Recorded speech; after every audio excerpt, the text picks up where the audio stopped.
if you can get into those universities and colleges, I think that's a good starting point. Yeah. Right? If you look at the US, the top universities will definitely get you around people who are promising at that age, but also have people who are successful around them. Yep.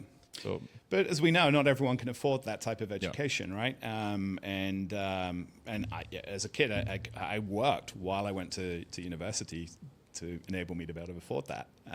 And so my approach was a little different. But if you can't afford to go to that type of education, then again, look for the clubs, the networks, the groups that you can learn from as well. Yeah. For me, adding to that, for me, the last few years have been life-changing in that regard. I know some part of that path was going through formal education again, but I did it in a way to try and meet the people that I didn't meet in my first years of being an entrepreneur.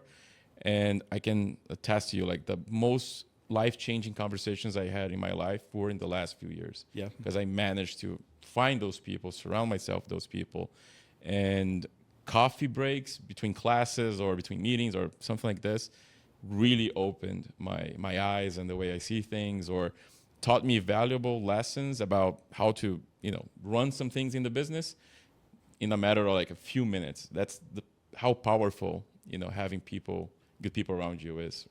I completely agree. I can't add to that. I guess. Yes. Very good. So now I want to ask you some questions that our team prepared for you. Mm-hmm. Of course, no filters here, so you can respond the way you want, whatever you want. So let's go with the first one.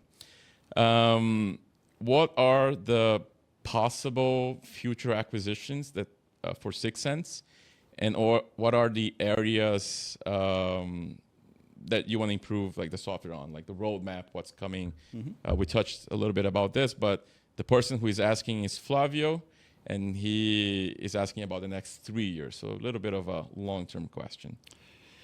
Yeah, so we're doing a lot in IoT, and so we've been looking at some acquisitions in IoT vulnerability management. So I think that's an area that really fascinates me right now, and it's a massive problem. I don't think anyone's figured it out yet, and so if we're able to manage more endpoints, we can help our customers.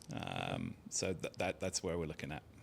Okay, and that also includes like roadmap decisions for the next 3 years. So yeah, the organic, inorganic kind of approach. It's buy versus build, right? So do we buy something that helps in that space, or do we build something in that space?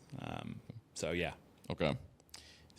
Next question, kind of maybe provoking, I guess, but do you believe Microsoft should acquire Syxsense to improve their patch management and vulnerabilities management in Intune specifically?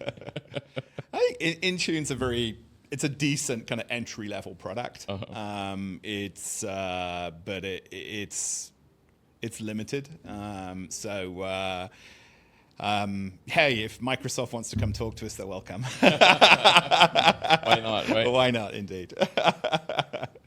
Now we have a question that I like a lot, because that's kind of what I focus on a lot on a daily basis, what I think is the biggest asset, right, of a company. It's coming from Gilles, from our HR department, and he's asking, we touched on a lot of the values that an entrepreneur has to have. He's asking, what are the values and culture that you consider to be essential for a successful